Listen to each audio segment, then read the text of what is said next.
नमस्कार विद्यार्थी मित्रांनो, मागील लेक्चरला आपण बुककीपिंग अँड अकाउंटन्सी या विषयामध्ये अकाउंटचं पहिला टॉपिक अभ्यासला. त्याचं नाव आहे introduction of partnership firm and partnership final account. तर फायनल अकाउंट या पार्टनरशिप फर्मचं भागीदारी संस्थेचं कसं केलं जातं हे 11वीमध्ये तुम्हाला सोल ट्रेडरचं फायनल अकाउंट होतं आणि 12वीमध्ये पार्टनरशिप फायनल अकाउंट आहे. मग त्यामध्ये ए आणि बी असे पार्टनर येतात. त्यावरून तुम्ही या ठिकाणी काय केलं, क्वेश्चन देत असताना तुम्हाला ट्रायल बॅलन्स दिलेला होता आणि एक 5-6 ॲडजस्टमेंट दिल्या होत्या. त्याचा वापर करून तुम्ही या ठिकाणी ट्रेडिंग अकाउंट तयार केलं, प्रॉफिट अँड लॉस अकाउंट तयार केलं आणि बॅलन्स शीट तयार केलं. तर फायनल अकाउंटचे प्रॉब्लेम या ठिकाणी तुम्ही अतिशय व्यवस्थित अभ्यासलेले आहेत, आपण सोडवलेले आहेत, त्याच्या ॲडजस्टमेंट पण सोडवलेले आहेत. आता आपल्याला नेक्स्ट टॉपिक या लेक्चरला सुरू करायचा आहे. या लेक्चरला हा टॉपिक सुरू करण्या अगोदर पार्टनरशिप फायनल अकाउंटचं ऑब्जेक्टिव्ह पण आपण या ठिकाणी घेतलेलं आहे आणि ते ऑब्जेक्टिव्ह पण तुम्ही या ठिकाणी लिहिलेलं असेल तुमच्या नोटबुकमध्ये. आता आपण दुसरं प्रकरण या ठिकाणी चालू करणार आहोत. तर विद्यार्थी मित्रांनो, तुम्ही व्यवस्थित लक्ष द्या, कारण हा सुद्धा भाग अतिशय सोपा आहे, फक्त समजून घ्या व्यवस्थित. बघा, त्यामध्ये दुसऱ्या प्रकरणाचं नाव आहे accounts of not for profit concern. म्हणजे या ठिकाणी नॉट फॉर प्रॉफिट न मिळवणे, सेवा देणे या उद्देशाने स्थापन झालेल्या संस्थांचं अकाउंटिंग कसं केलं जातं हे आपल्याला या दुसऱ्या प्रकरणात अभ्यास करायचा आहे, बघायचं आहे, अभ्यासायचं आहे. तर सुरुवातीला आपण आज उद्या परवा ज्या काय आपले लेक्चर आहे त्यामध्ये इंट्रोडक्शन आपण बघणार आहोत, त्याचं मीनिंग बघणार आहोत, डेफिनेशन बघणार आहोत आणि नंतर मग कोणते अकाउंट तयार करावे लागतात, प्रश्न कसा विचारला जातो, कोणते अकाउंट तुम्ही तयार करणार आहात, ते सर्व या दुसऱ्या प्रकरणात आपल्याला अभ्यासायचं आहे. तर सुरुवातीला या ठिकाणी नॉट फॉर प्रॉफिट कन्सर्नचं अर्थ मीनिंग आपल्याला इंट्रोडक्शन भाग बघायचा आहे. बघा, या ठिकाणी तुम्हाला दिसत असेल की ऑर्गनायझेशनचे 2 प्रकार आहेत, संघटनेचे 2 प्रकार आहेत. फर्स्ट ऑर्गनायझेशन एक ट्रेडिंग ऑर्गनायझेशन और प्रॉफिट मेकिंग ऑर्गनायझेशन, व्यापारी संस्था किंवा नफ्यासाठी काम करणाऱ्या संस्था. अशा ट्रेडिंग ऑर्गनायझेशनमध्ये संस्था येतात, संघटना येतात. आणि दुसरं आहे नॉन ट्रेडिंग और नॉट फॉर प्रॉफिट ऑर्गनायझेशन, ज्यांचा उद्देश हा नॉन ट्रेडिंग म्हणजे या ठिकाणी उत्पादन वगैरे असा नसतो किंवा not for profit organisation, profit कमवणे हा उद्देशच नाही, सेवा देणे, सेवा सुविधांचा इतरांना फायदा करून देण्याचं काम या नॉट फॉर प्रॉफिट कन्सर्न ऑर्गनायझेशनमध्ये आपण करतो.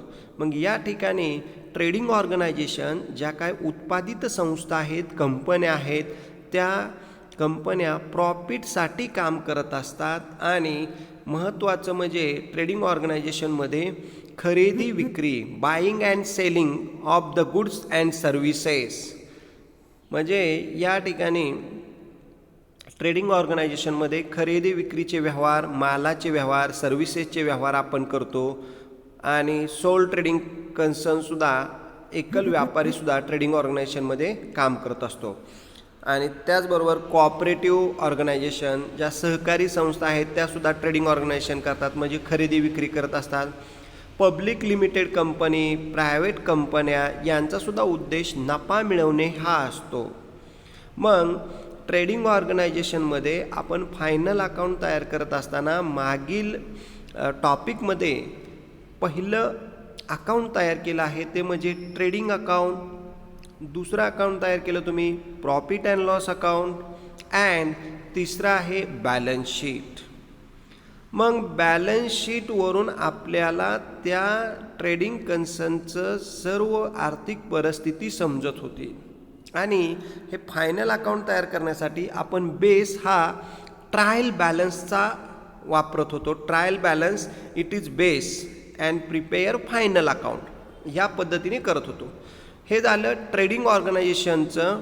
परंतु याच्याच विरुद्ध या ठिकाणी नॉन ट्रेडिंग ऑर्गनायझेशन, त्याची माहिती आपल्याला या टॉपिकमध्ये अतिशय उपयुक्त आहे, महत्त्वाची आहे. त्यालाच आपण नॉट फॉर प्रॉफिट ऑर्गनायझेशन असं म्हणतो. मग not for profit organization means they provide services to the members, societies, and it is not given for profit making. या नॉन ट्रेडिंग या संस्था आहेत, त्या या सभासदांना, सोसायटींना सेवा देण्याचं काम करतात. त्यांचा मोटिव्ह प्रॉफिट नसतो.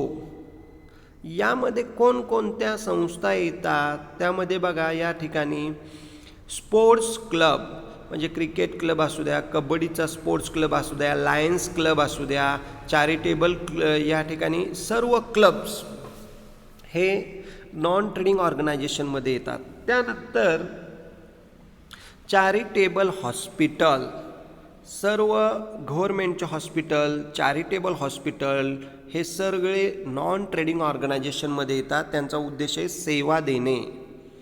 त्यानंतर स्कूल्स, सर्व शाळा, all schools are included for non trading organisation. त्यानंतर कॉलेजेससुद्धा नॉन ट्रेडिंग ऑर्गनायझेशनमध्ये व्ही कॉलेज, TC कॉलेज, त्यानंतर पुण्यामधल्या SP college, Symbiosis college, Wadia college, all colleges are included for non trading organisation. त्यानंतर universities, Pune university, Shivaji university, विविध युनिव्हर्सिट्यासुद्धा या ठिकाणी नॉन ट्रेडिंग ऑर्गनायझेशनमध्ये येतात. नंतर ट्रेड युनिट्स, कामगार कल्याण निधीसाठी काय जे काय आहेत ट्रेड युनिट्स ते आपण. त्यानंतर चेंबर ऑफ कॉमर्स, हे सुद्धा कॉमर्सचे जे चेंबर आहे, कॉमर्समध्ये जे काय वेगवेगळ्या संस्था आहेत त्यासुद्धा या ठिकाणी नॉन ट्रेडिंग ऑर्गनायझेशनमध्ये येतात. प्रोफेशनल इन्स्टिट्यूशन म्हणजे डॉक्टर, लॉयर व या ठिकाणी हे सुद्धा CA, हे सगळे प्रोफेशनल इन्स्टिट्यूशन जे काय आहेत ते सगळे नॉन ट्रेडिंग ऑर्गनायझेशनमध्ये येतात. नंतर ट्रस्ट, चॅरिटेबल ट्रस्ट, धर्मदायी संस्था वगैरे आहेत त्या सगळ्या या ठिकाणी नॉन ट्रेडिंग ऑर्गनायझेशनमध्ये येतात. नंतर सोशल वेलफेअर असोसिएशन, समाजाचं कल्याण करण्यासाठी काही संस्था एकत्र येतात, त्यासुद्धा नॉन ट्रेडिंग ऑर्गनायझेशनमध्येच काम करतात. नंतर लायब्ररीज, सगळ्या लायब्ररीजसुद्धा या ठिकाणी वाचनालय, रीडिंग हॉल्स या सगळ्या नॉन ट्रेडिंग ऑर्गनायझेशनमध्ये येतात. आणि टेम्पल्स, रिलिजियस कन्सर्न टेम्पल्स, सगळे मंदिरे, ट्रस्ट हे सगळं या ठिकाणी धर्मादायी संस्था नॉन ट्रेडिंग ऑर्गनायझेशनमध्ये येतात. मग त्यांचा मेन उद्देश काय आहे? Give services to the member, सगळ्या मेंबर्सला सर्व्हिसेस देणे हा महत्त्वाचा एम किंवा महत्त्वाचा ऑब्जेक्टिव्ह नॉन ट्रेडिंग ऑर्गनायझेशनचा आहे. दे मेंटेन डिफरंट बुक्स, वेगवेगळ्या प्रकारची जे पुस्तकं मेंटेन करत असतात. आणि अकाउंटिंग दृष्ट्या आपल्याला तेच बघायचं आहे की आपण मागील लेक्चरला, मागील टॉपिकमध्ये ट्रेडिंग ऑर्गनायझेशन बघितलं, 11वीमध्ये सुद्धा तुम्हाला ट्रेडिंग ऑर्गनायझेशन बघितलं. परंतु 12वीमध्ये हा नवीन टॉपिक आहे की नॉट फॉर प्रॉफिट कन्सर्न, की ज्या फक्त सेवा सुविधा देण्यासाठी स्थापन झालेल्या संस्था आहेत. त्यामध्ये तुम्ही मगाशी यादी वाचलीच तरी एकदा परत सांगतो मी की सगळे club, hospital, charitable hospital, private नाही, चॅरिटेबल हॉस्पिटल, त्यानंतर schools, colleges, universities, trust, professional institutions, या सगळ्या लायब्ररी हे सगळे नॉन ट्रेडिंग ऑर्गनायझेशनमध्ये येतात. यांचा उद्देशच हा आहे की समाजातल्या सर्व मेंबर्सला या ठिकाणी सेवा सुविधा देणे. त्यानंतर सेकंड स्लाईडमध्ये बघा, या ठिकाणी they as their motive is not to earn profit not for profit concern.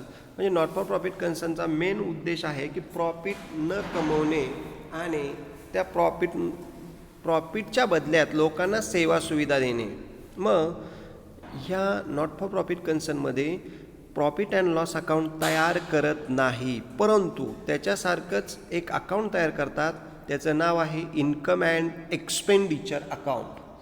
हे income and expenditure, there are two side for this account. First it is a expenditure rupees and second is a income rupees. हे income and expenditure account profit and loss account सारखंच आहे, परंतु profit and loss अकाउंटला net profit मिळतो, निव्वळ नफा किंवा निव्वळ तोटा, नेट लॉस. आणि इन्कम अँड एक्सपेंडिचर अकाउंटला आपल्याला या ठिकाणी सरप्लस किंवा डेफिसिट या पद्धतीने इन्कम अँड एक्सपेंडिचर अकाउंटला काही आपल्याला शेवटी फाइंड आउट करता येतात. त्यामध्ये similar they do not prepare trial balance. हे इन्कम अँड एक्सपेंडिचर अकाउंट सोडवत असताना आपल्याला ट्रायल बॅलन्सची आवश्यकता नाही. मग इन्कम एक्सपेंडिचर सोडवत असताना या ठिकाणी आपण रिसिप्ट्स अँड पेमेंट अकाउंट, त्यालाच या ठिकाणी आपण कॅश अकाउंट म्हणतो, त्या कॅश अकाउंटचा वापर करून आपण इन्कम अँड एक्सपेंडिचर अकाउंट आणि बॅलन्स शीट तयार करत असतो. म्हणजे या नॉट फॉर प्रॉफिट कन्सर्नमध्ये महत्त्वाचं पहिलं अकाउंट तुम्ही तयार करायचं आहे इन्कम अँड एक्सपेंडिचर अकाउंट, आणि दुसरं तयार करायचं आहे ते म्हणजे बॅलन्स शीट. पहिल्या चॅप्टरमध्ये तुम्हाला बॅलन्स शीटची माहिती आहेच, लायबिलिटी रुपीज, असेट रुपीज. दुसऱ्या चॅप्टरमध्ये सुद्धा सेम तेच बॅलन्स शीट आहे, लायबिलिटी रुपीज, असेट रुपीज. परंतु रिसीट आणि पेमेंट अकाउंट देतात, एक 4-5 ॲडजस्टमेंट देतात, त्यावरून तुम्हाला इन्कम अँड एक्सपेंडिचर अकाउंट तयार करायचं आहे आणि बॅलन्स शीट तयार करायचं आहे. त्याचा वापर करून या ठिकाणी तुम्हाला इन्कम अँड एक्सपेंडिचर अकाउंट आणि बॅलन्स शीट व्यवस्थित सोडवायचा आहे. तर हा महत्त्वाचा भाग या ठिकाणी या टॉपिक.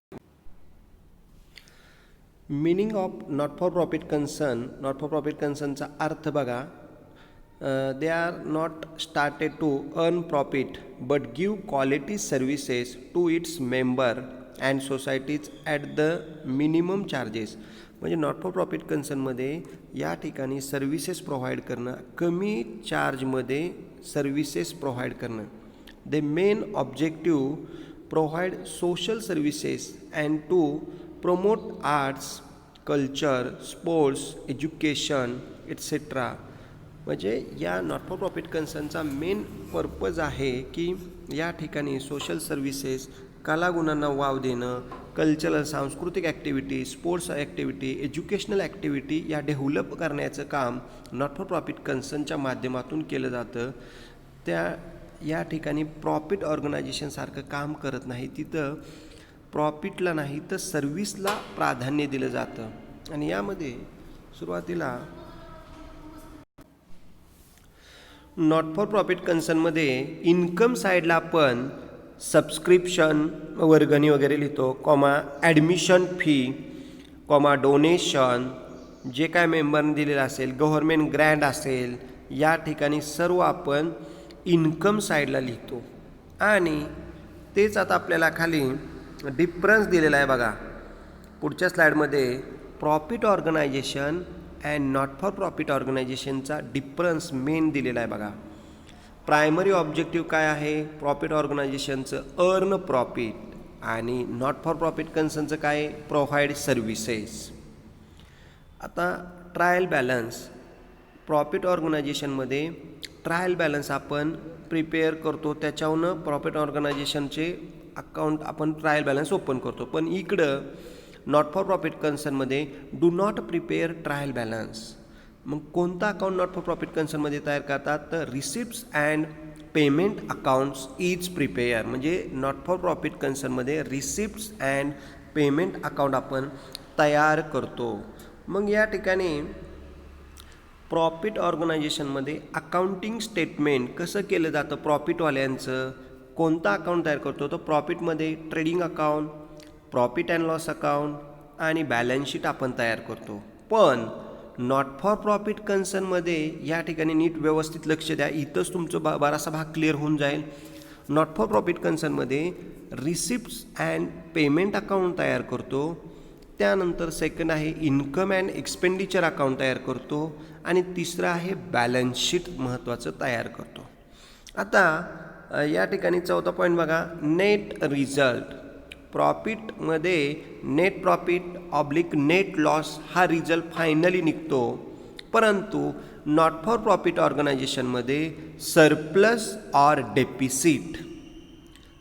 ऑर डेपिसिट हा फायनली रिझल्ट निघतो. त्यानंतर ओनर्स फंड्स किंवा फंड कॅपिटल या ठिकाणी प्रॉफिटमध्ये owners fund including owners investment म्हणजे capital plus reserve and surplus प्रॉफिटमध्ये आहे, परंतु नॉट फॉर प्रॉफिट कन्सर्नमध्ये या ठिकाणी सबस्क्रिप्शन, डोनेशन, सरप्लस हे घटक येतात. म्हणजे या फरकावरून एक दोन मुद्दे तुम्ही महत्त्वाचे लक्षात घ्या.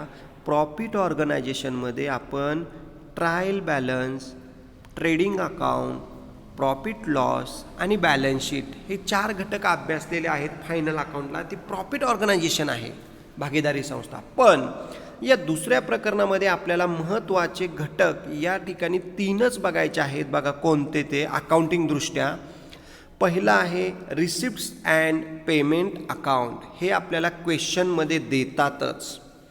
त्याच्यावरून तुम्हाला प्रॉब्लेम सॉल्व करताना कोणता अकाउंट तयार करायचं आहे, तर ते आहे इन्कम अँड एक्सपेंडिचर अकाउंट आणि दुसरं आहे बॅलन्स शीट.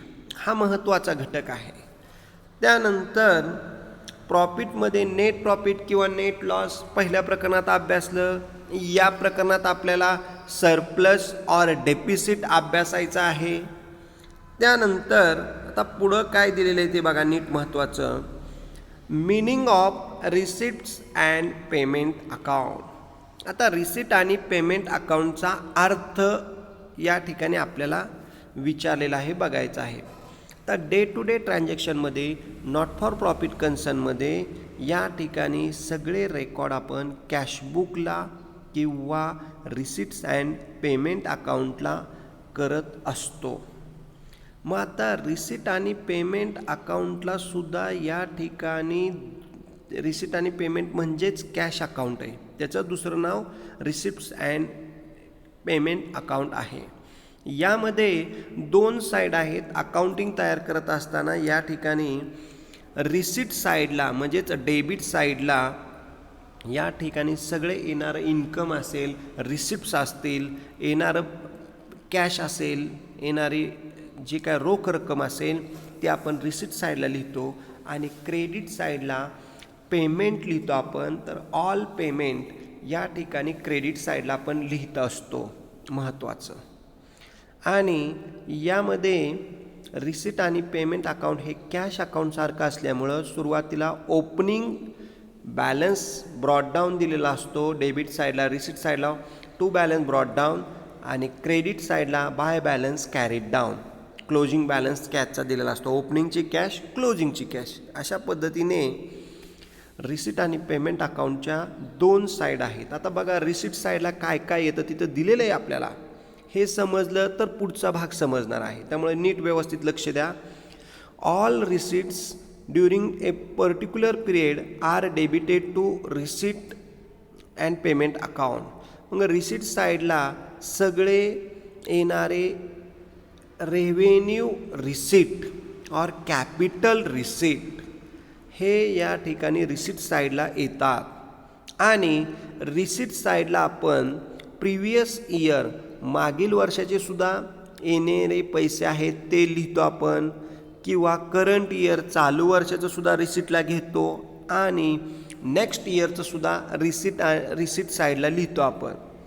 म्हणजे रिसिट अकाउंटला आपण मागील वर्ष, चालू वर्ष, पुढील वर्ष येणारे पैसे असतील ते सगळं रेकॉर्ड आपण रिसिट साईडला लिहितो.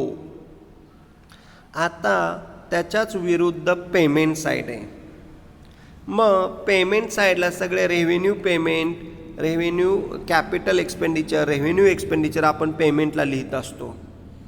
मग पेमेंट साईडला या ठिकाणी जे काय आपण पेमेंट्स करतोय ते सगळे पेमेंट, उदाहरणार्थ salary, printing and stationery, advertisement, या ठिकाणी असेट परचेस केली तरी आपण बिल्डिंग मशिनरी पेमेंटला लिहित असतो. जेवढ्या ठिकाणी जेवढ्या गोष्टीला व्यवसायातले पैसे जातील ते सगळे पेमेंटला लिहित असतो आपण. त्यामध्ये रेव्हेन्यू और capital expenditure are recorded to the payment side of receipts and payment account. म्हणजे या रिसिट अँड पेमेंट अकाउंटचा अर्थ तुम्हाला समजला असेल की रिसिट साईडला व्यवसायात येणारे सगळी कॅश आपण रिसिप्टला लिहितो. ओपनिंग बॅलन्स रिसिप्टलाच लिहिलेला असतो सुरुवातीला. नंतर येणारी कॅश असेल ती subscription, donation, revenue receipt, visit fee, अशा पद्धतीचे सगळे रिसिट आपण रिसिप्टला लिहितो. आणि पेमेंट साईडला आपण सगळे पेमेंट लिहित असतो की जे जे व्यवसायासाठी आपण खर्च करत आहोत ते सर्व पेमेंट आपण पेमेंट साईडला लिहितो. ते पेमेंट लिहित असताना सुद्धा प्रिव्हियस इयर मागील वर्षाचं पेमेंट, करंट इयर चालू वर्षाचं पेमेंट आणि नेक्स्ट इयर पुढील वर्षाचं सुद्धा पेमेंट आपण पेमेंट साईडला लिहित असतो. आणि शेवटी पेमेंटला क्लोजिंग बॅलन्स आपल्याला कॅरीड डाऊन दिलेला असतो, तो पण महत्त्वाचा आहे. आता बघा पुढच्या स्लाईडला दिलेलं आहे तुम्हाला revenue receipt. Revenue receipt it is called as a regular income. Regular income त्यामध्ये subscription, rent, locker rent, interest received. मग रिसिप्टमध्ये सुद्धा बघा रेव्हेन्यू आणि कॅपिटल रिसिप्ट डायग्रॅममध्ये दिसते तुम्हाला. सगळ्या रेव्हेन्यू रिसिप्ट या ठिकाणी इन्कम अँड एक्सपेंडिचर अकाउंटला आणि कॅपिटल रिसिप्ट असतील तर त्या बॅलन्स शीटला लिहायच्या आहेत. म्हणजे रेव्हेन्यू रिसिप्टमध्ये सगळं किरकोळ इन्कम असेल तर इन्कम एक्सपेंडिचरला लिहा, आणि जे कॅपिटल रिसिप्ट असतील मोठ्या स्वरूपाचं इन्कम आहे एकदाच मिळणारा असेल तर ते बॅलन्स शीटकडे आपण लिहित असतो, दाखवत असतो. त्यानंतर या ठिकाणी टाईप्स ऑफ पेमेंट. आता पेमेंटमध्ये या ठिकाणी कॅपिटल एक्सपेंडिचर, जे पेमेंट आपण एकदाच करतो, म्हणजे उदाहरणार्थ लॉंग पिरियडसाठी जे पेमेंट करतो त्याला आपण कॅपिटल एक्सपेंडिचर म्हणतो. उदाहरणार्थ मशिनरी, बिल्डिंग, लँड हे आपण एकदाच घेतो, सारखं घेत नाही. रोज कोण मशिनरी घेत नाही, त्यामुळं ते पेमेंट या ठिकाणी कॅपिटल एक्सपेंडिचर म्हणून आपण ट्रीट करायचं आहे. आणि revenue expenditure it is a regular expenditure, short period expenditure, it is called as revenue expenditure. त्यामध्ये सॅलरी दर महिन्याला देतो, टॅक्स भरत असतो, इन्शुरन्स आपण देत असतो, प्रिंटिंग अँड स्टेशनरी खरेदी करत असतो. म्हणजे अशा प्रकारे रेव्हेन्यू एक्सपेंडिचर म्हणजे जे खर्च आपण रोजच्या रोज करत असतो त्याला म्हणायचं रेव्हेन्यू एक्सपेंडिचर. आणि कॅपिटल एक्सपेंडिचर म्हणजे जे खर्च आपण व्यवसायामध्ये एक सारखे करत नाही, एकदाच करतो, 10-15 वर्षातून एकदाच खर्च करतो, त्याला म्हणायचं कॅपिटल एक्सपेंडिचर. तर अशा पद्धतीने हे रेव्हेन्यू आणि कॅपिटल अशा पद्धतीचे दोन खर्चाचे टाईप्स आहेत की जे रेव्हेन्यू म्हणजे येणारे पैसे रेव्हेन्यू रिसिप्टमध्ये आपण लिहितो आणि जाणारे पैसे आपण रेव्हेन्यू म्हणजे पेमेंटमध्ये लिहित असतो. अशा पद्धतीने या सेकंड टॉपिकमध्ये नॉट फॉर प्रॉफिट कन्सर्नमध्ये तुम्हाला महत्त्वाचं रिसिट आणि पेमेंट अकाउंट याचा अभ्यास करायचा आहे. त्यावरून तुम्हाला पहिलं अकाउंट तयार करायचं आहे इन्कम अँड एक्सपेंडिचर अकाउंट आणि दुसरं तयार करायचं आहे बॅलन्स शीट. मग त्यासाठी तुम्हाला आपण ह्या सर्वाचे फॉर्मॅट घेणार आहोत. रिसिट आणि पेमेंटचा फॉर्मॅट घेणार आहोत, नंतर या ठिकाणी इन्कम अँड एक्सपेंडिचरचा फॉर्मॅट देणार आहे आणि बॅलन्स शीटचा सुद्धा फॉर्मॅट देणार आहे. या लेक्चरमध्ये तुम्हाला महत्त्वाच्या गोष्टी म्हणजे हे non profit organization, non trading organization संघटना आहे, म्हणजे सेवा देणारी संघटना आहे. ही तर प्रॉफिटला या ठिकाणी प्राधान्य दिलं जात नाही, तर सर्व्हिसेसला प्राधान्य दिलं जातं. आणि प्रॉफिट ऑर्गनायझेशनमध्ये आपण प्रॉफिट अँड लॉस तयार करतो, तसं ही तर आपल्याला इन्कम अँड एक्सपेंडिचर अकाउंट तयार करायचं आहे आणि बॅलन्स शीट तयार करायचं आहे. ठीक आहे, या पद्धतीने आपण आज नॉट फॉर प्रॉफिट कन्सर्न या नॉन ट्रेडिंग ऑर्गनायझेशनमध्ये थोडक्यात डेफिनेशन बघितली, त्यानंतर मीनिंग बघितलं, कोणकोणते अकाउंट तयार करतात, त्यामध्ये इन्कम अँड पहिल्यांदा रिसीट आणि पेमेंटचा अर्थ समजून घेतला. रिसीट आणि पेमेंटमध्ये रेव्हेन्यू रिसीट, कॅपिटल रिसीट डायग्रॅममध्ये दिसते बघा.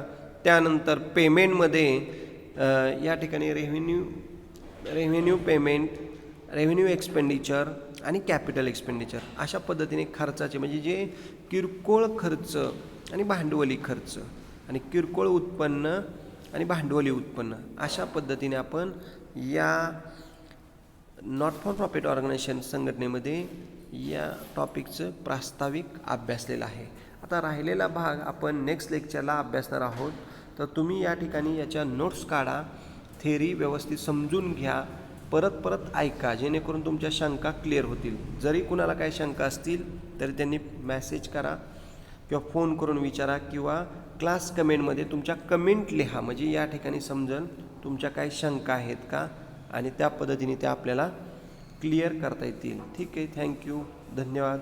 राहिलेला घटक आपण नेक्स्ट लेक्चरला अभ्यासू. धन्यवाद.